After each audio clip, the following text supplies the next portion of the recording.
Thank you. So, as Christoph said, I do write JavaScript now, but I didn't until recently. People had to help me a lot. I didn't know what everything was. I mostly wrote C, and had a C background, but I started working on new projects where it was more appropriate to write JavaScript. So I've gotten to like it. But now I'm back to, I would say, spend half my time writing native code and half my time writing JavaScript.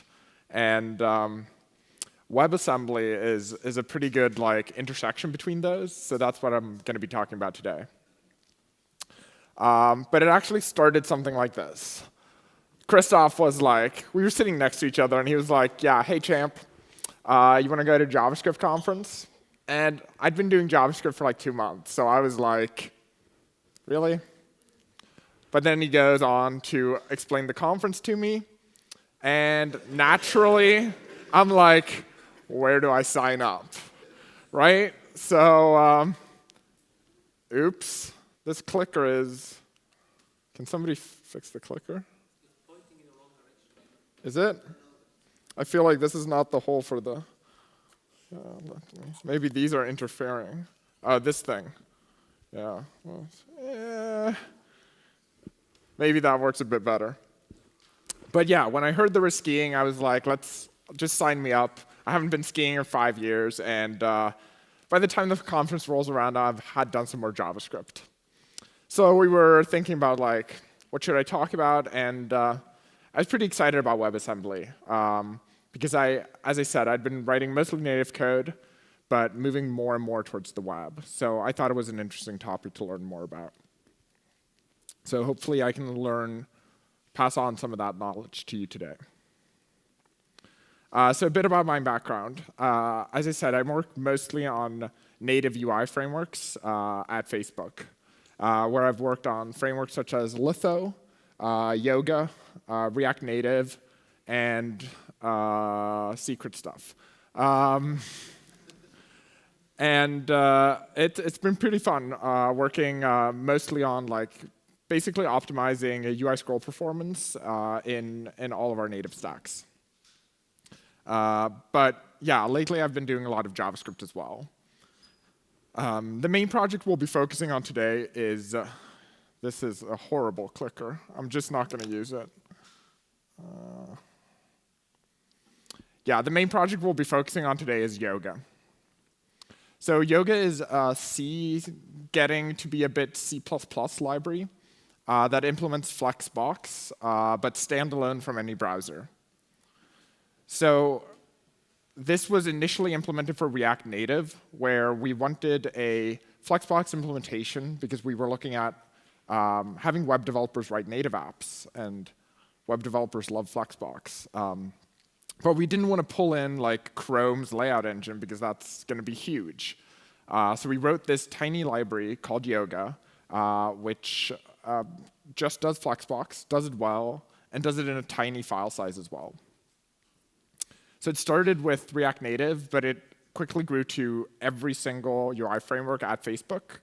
And it's open source and used throughout many products that are open source as well, where you can implement Flexbox with just 150K. It's fast, and it's standalone from any browser. So we use this to do layout on Android, iOS, many other platforms, including React Native. But as I said, it's a pure native implementation. It's standard compliant-ish. I mean, we try our best, but we try our best to behave exactly like Chrome. We have integration tests that verify the behavior of Yoga against Chrome. But I mean, even Chrome, Firefox, and Safari behave totally differently in some edge cases of the spec. So Yoga also behaves differently because we want to be the same. But yeah, there's places where we don't 100% match the spec, where the spec is weird, or it's an edge case we've never really hit, so we don't have enough people to solve it. It's implemented in C and C++. As I said, it's really fast and it's tiny. I think it's under 200K, depending on the optimization level. And it's fast enough to do real-time layout in even low-end Android devices. with complex flexbox logic. And this is, of course, like, it can be this small and fast because it's just flexbox. We have no other CSS stuff. We do no styling. We do no other box model or anything like that. It's purely flexbox plus like absolute positioning, but yeah. And it's fully cross-platform. We run this on all mobile devices. We can run this on the server. We can run it in web, as we'll see later. We can run it anywhere. And that's why we built Yoga, to make it sure and to ensure that our developers, writing both with native frameworks and with cross-platform frameworks like React Native, don't like hit platform-specific bugs. They should be able to jump between platforms, know the layout model, and know that their code will work on any platform. So this was very important to us. Yoga is used in like frameworks like Litho and ComponentKit, and it powers apps, a wide range of apps at Facebook and outside of Facebook, but like Messenger and the main Facebook app. But yeah, if anybody's used Flexbox, it's kind of like, it's weird in some cases. I can go on and on about the odd things about the Flexbox spec that just make no sense whatsoever. I would say like 80% of it just makes sense, but then there's the 20% that is like, what? Yeah, come talk to me after, but like one of my least favorite parts is the whole like flex basis versus like width and height. Like nobody understands that. I've read the spec like 10 times. I don't understand some of the edge cases. It's weird, but it's really hard to learn, especially like if you're building really complex layouts, and especially if you're not coming from the web. As I said, we're running this on Android and iOS, as well as many other platforms, and a lot of those don't come from web development. So they get put into this Flexbox world, and they come and ask me questions of like, how do I do this? And I try to explain it, but it's weird, as I said.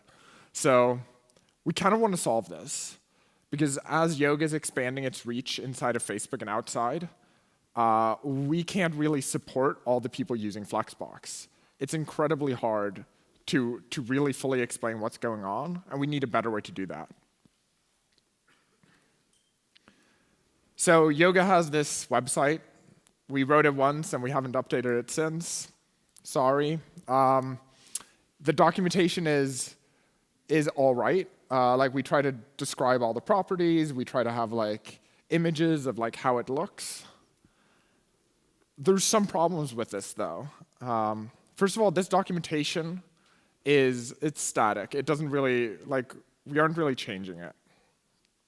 Secondly, a lot of these properties, they're really hard to understand. Just seeing an image just doesn't really cut it. And thirdly, these images are based off of, well, they aren't really images. They're actually renders through Flexbox, but they're based off of, well, this is running in Safari, so this would be Safari's Flexbox implementation. But as I said, every browser implements Flexbox differently, and Yoga implements it even more differently. So while this works in like 99% of cases, there's that 1% edge case where it doesn't really work, as the documentation even says it works. So a big project over the next couple of months is to really redefine how we do documentation for Yoga. And the first thing for that is like, we should actually be showing people Yoga and not like Safari's or Chrome's Flexbox implementation. So this is actually like work in progress, but this is a layout editor for Yoga, like not actually used to generate stuff, but it'll used to play around and get some visual sense of how Flexbox works. And this is actually running Yoga through WebAssembly, or Assam Jas.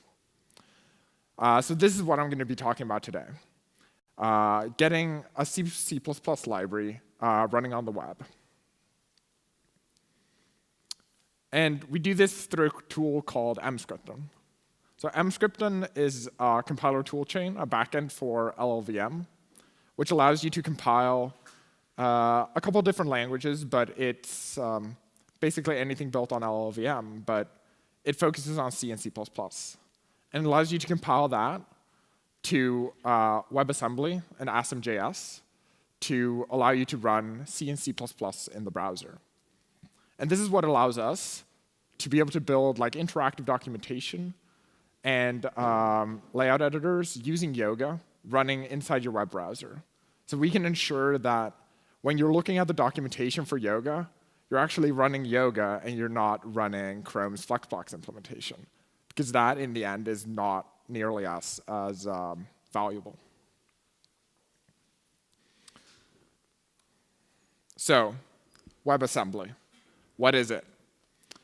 Before we go into WebAssembly, let's look at its precursor. So stepping back a couple of years or so, and that's Assam Jas. So Assam Jas was an experiment, I believe, from Mozilla, where they wanted to define a minimal subset of JavaScript that could act as a compile target for compilers, namely LLVM. And a goal is to allow C and C++ applications. A lot of it ended up being games and game development studios to compile their programs to be run on the web. So Assam Jas really is the precursor to WebAssembly.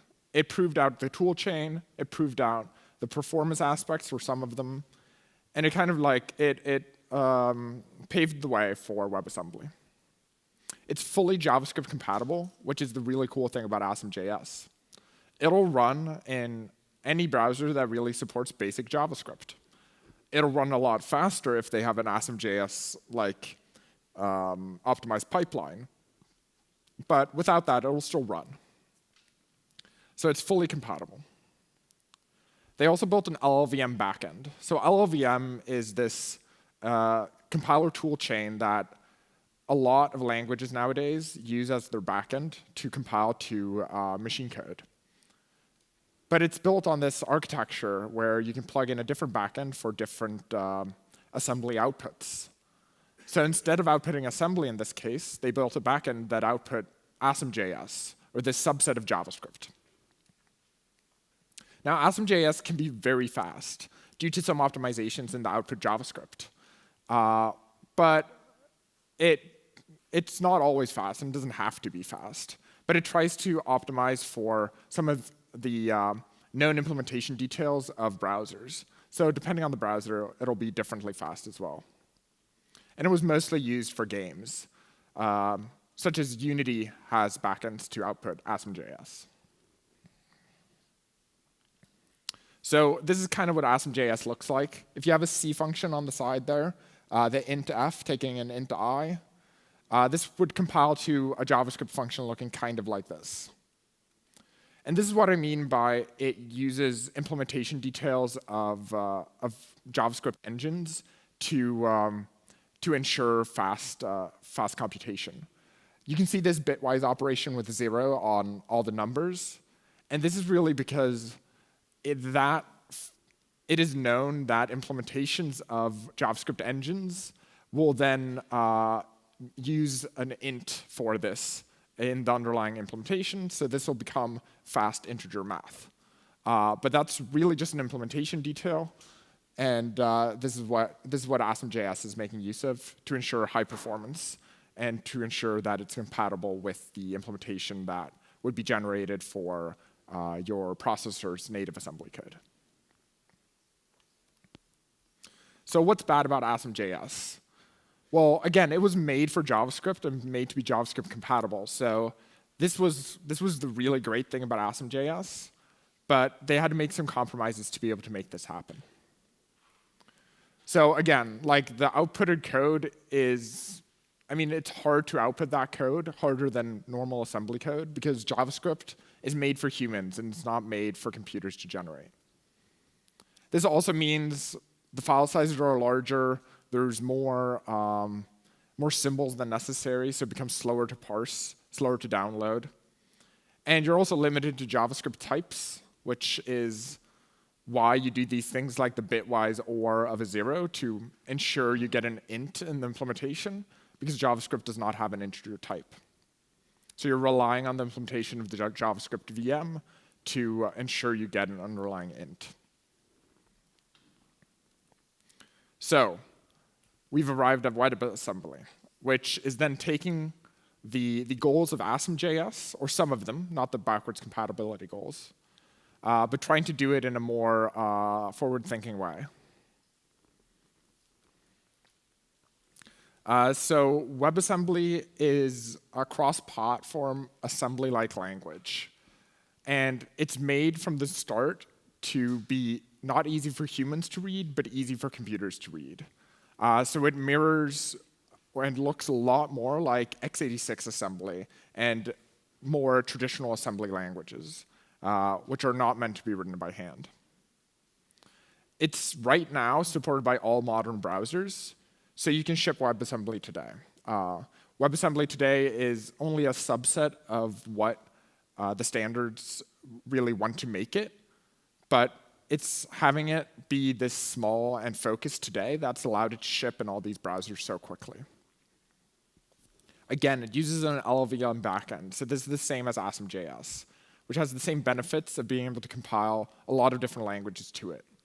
Officially, only C and C++ are supported, but the Rust toolchain, for example, allows you to compile Rust to Assam as well.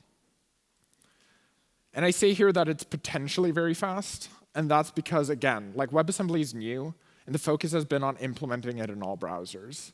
That doesn't mean they implemented the most optimal solution in all browsers, just made sure to implement the specification. And as time goes on, this will be implemented in a more optimal way, without you needing to change anything.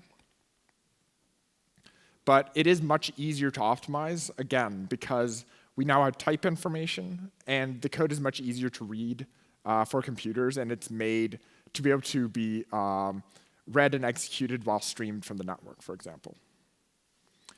And we have much more lower-level primitives to ensure this performance.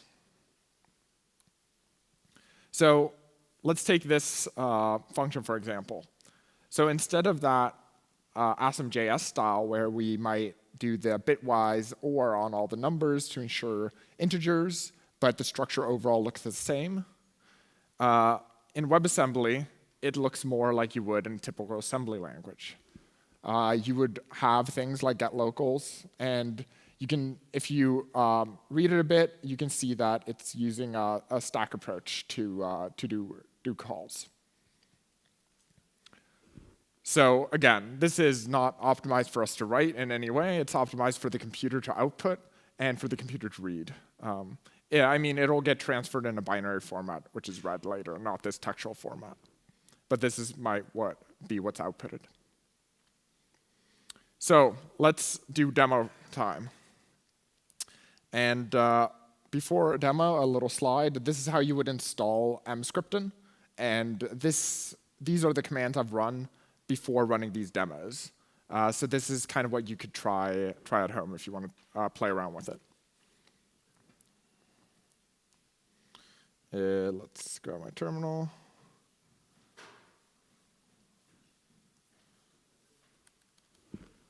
Say stop. Like that? You in the back? Okay, cool, I see thumbs up. It's very big for me, but that's fine. Let's do the same thing here.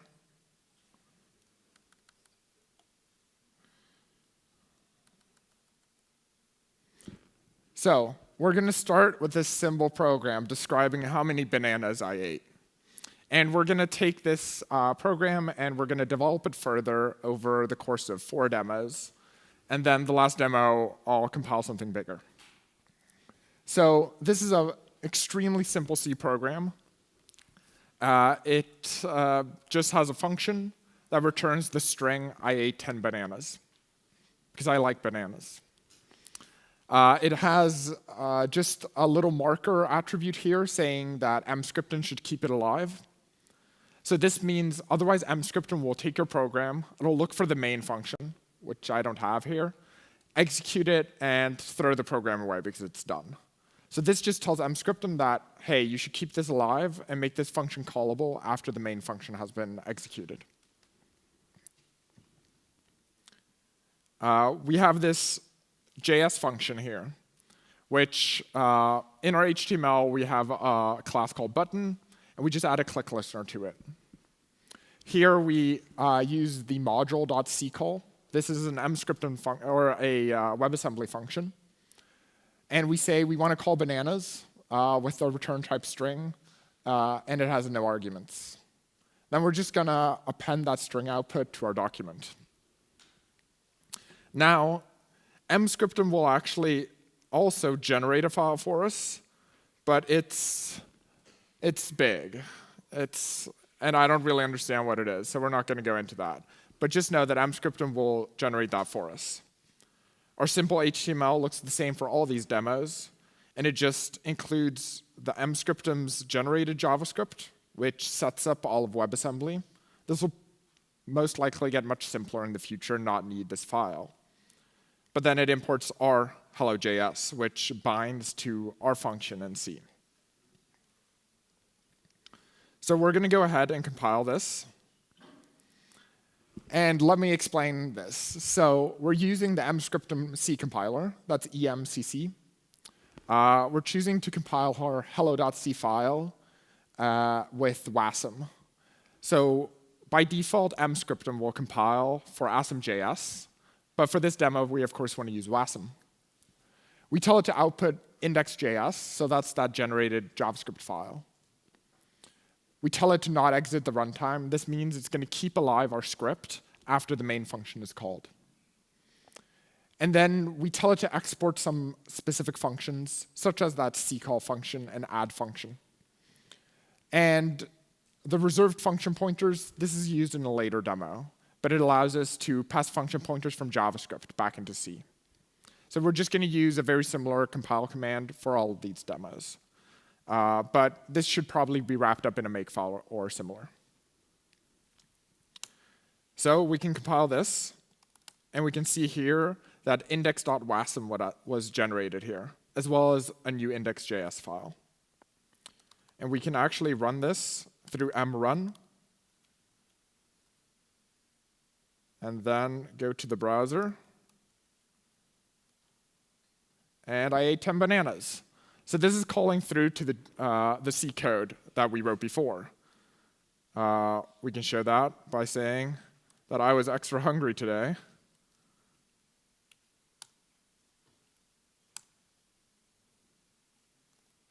So I ate 100 bananas. So it's pretty easy to get started binding to C functions and modules like this with mscriptum. But let's make it a bit more complicated. So let's find hello2.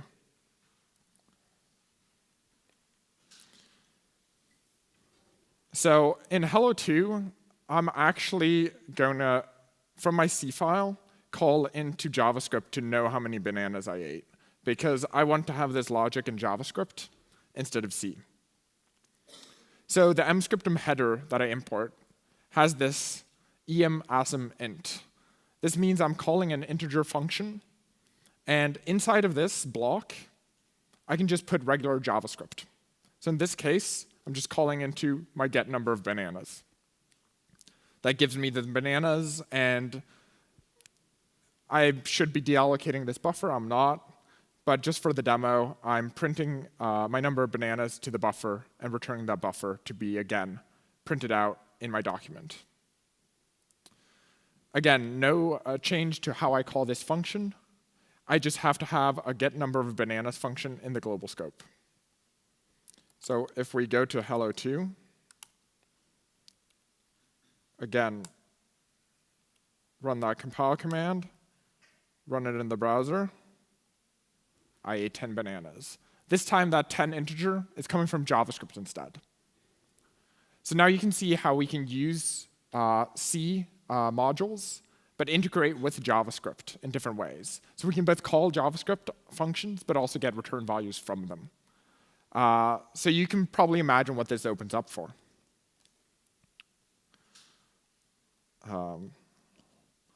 Let's move on to the next example here, where just a small change here. Instead of, oh, I'm not even using this anymore, am I? Yeah. So we can remove that.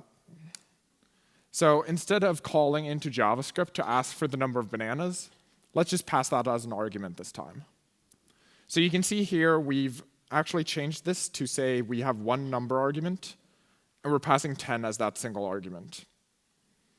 And in C here, the num bananas, it comes as a pointer here, where we just print that into the string.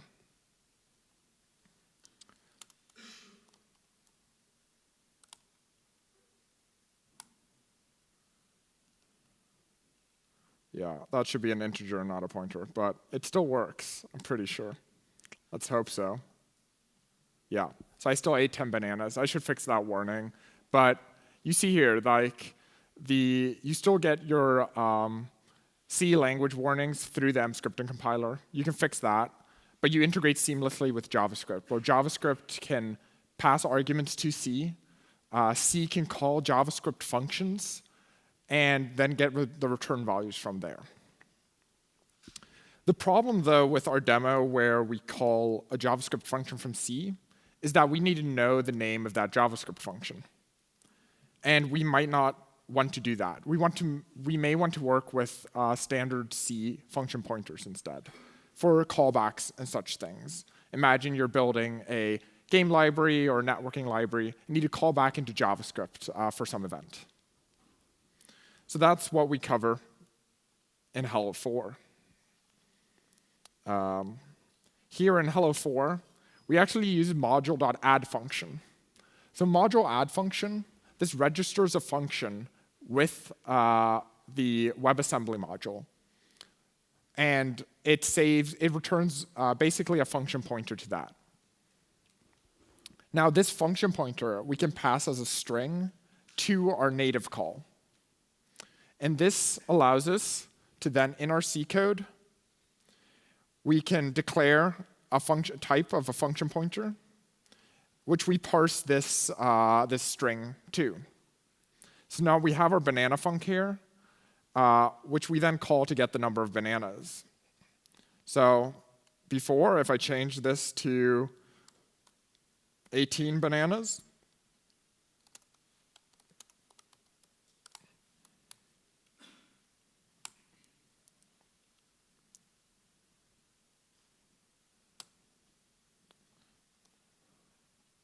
I ate 18 bananas. So this is how we can pass pointers to JavaScript functions to C. So again, this allows us to call into C. We can call back into JavaScript. And we can also pass arguments back and forth. So this allows us to implement full applications where our shared logic can be in C. And this is what we're using to run Yoga on the web. Now, I'll show you some code which we aren't actually using, but it was simpler for the case of the demo. And that's this Hello 5. So here I've just cloned the Yoga repo, just git clone on the Yoga repo, no other changes. And I've included a C++ file here called yoga.js. So this just sets up Emscripten bindings from or to Yoga. So this allows you to pull in, really, like, Yoga does not know about Emscripten. But this allows you to take any third-party library, such as Yoga, and then wrap it in calls that Emscripten would understand. So in this case, we're just really prefixing all the function calls with JS, and then doing some pointer magic there to pass the pointers as ints and cast them around. Inside our JS file, not that one, inside of our JS file, we're using module.crap. So previously, we used moduleccall, which is basically calling crap and then calling the function automatically after.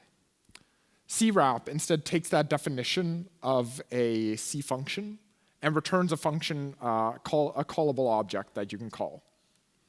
So in this case, we're just declaring all the functions that we exported in our yoga.js CPP file. And now we can use yoga new, yoga set width, set height, and calculate layout. So in this case, we're calculating that layout. It actually goes through Yoga's C implementation, runs Flexbox. In this case, the most simple Flexbox. We have a 100 times 100 square, asking it to calculate itself, It'll still be 100 times 100. But it does show that it goes through Yoga and goes through the whole system. And then when we're done, we just add the width and the height to our document. So if we go back here,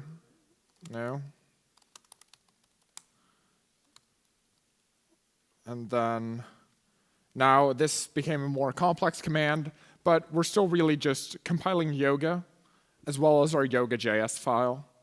We're telling it to use C++ instead of C this time, but the rest is the same. It takes a bit longer time, but we can again just do mrun. And now when we run that demo, it goes through Yoga, it does the flexbox calculation, and it returns that size. So we could use this same strategy to export all of Yoga, and then we can actually run Flexbox in the browser, but not using the browser, which doesn't have a lot of use cases, but for Yoga's documentation site, that's a perfect use case for that. But I've also seen others use Yoga in this way. We currently have a Yoga layout on a module on NPM using Assam Jas. And I've seen people do this to be able to run efficient layout animations and really have control over their layout animations outside of the browser's layout process. This also allows you to do things like use Flexbox within a WebGL context or a Canvas context where you don't have layout primitives typically. So that was it for me, actually. And I wanted to thank you for allowing me to speak today, and I'm happy to take any questions.